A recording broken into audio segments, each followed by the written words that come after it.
cha Jubilee ambacho kimetumia ubabe wake katika bunge la kitaifa kupunguza muda wa kuchapishwa kwa mswada tata ule ambao ulikuwa umefanywa marekebisho sheria za uchaguzi kutoka siku 14 hadi siku 1 pekee. Marekebisho hayo, mtazamaji, yatatoa mabadiliko kuhusu namna matokeo ya urais yatakavyotolewa kutoka kwa vituo vya kupigia kura hadi kwenye kituo cha kitaifa cha kuhesabu ambapo yatatolewa kwa njia isiyo ya kielektroniki.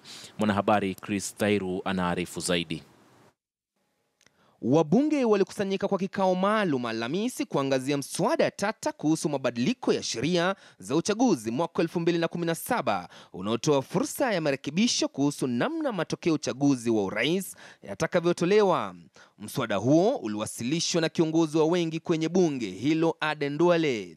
But this bill is saying, yes, let the two systems, electronic transmission and manual system, let them move concurrent. Let's have live stream.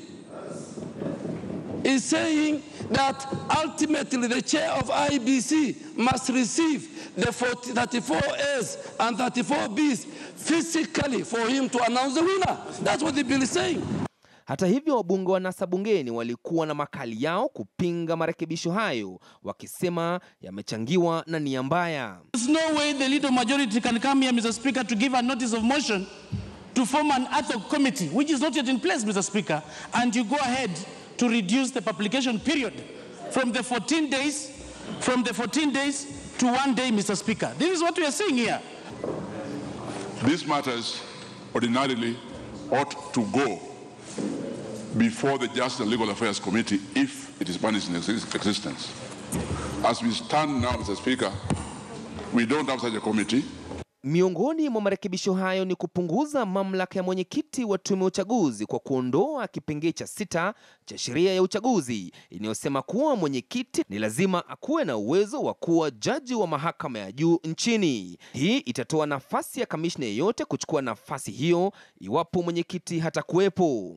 They will harass us, they will shout on us hoarse, they will call us names, they will push us around, but never will they shake our spirit. We are not going to be pressed. They are trying to change the rule of the game midway. This is something we are fighting. This is something we don't want to agree to it, even if we are few, but we are calling upon Kenyans to stand with us. Ingawaje tuko wadogo katika chumba kule ndani, lakini Wakenya ni wengi, tuko wachache, lakini Wakenya ni wengi. Wajitokeze, tusimame na NASA ili tuweze kushinda hizi mambo ya Jubilee ambayo inataka kuturudisha kwa zile sheria zilikuwa za dictatorship.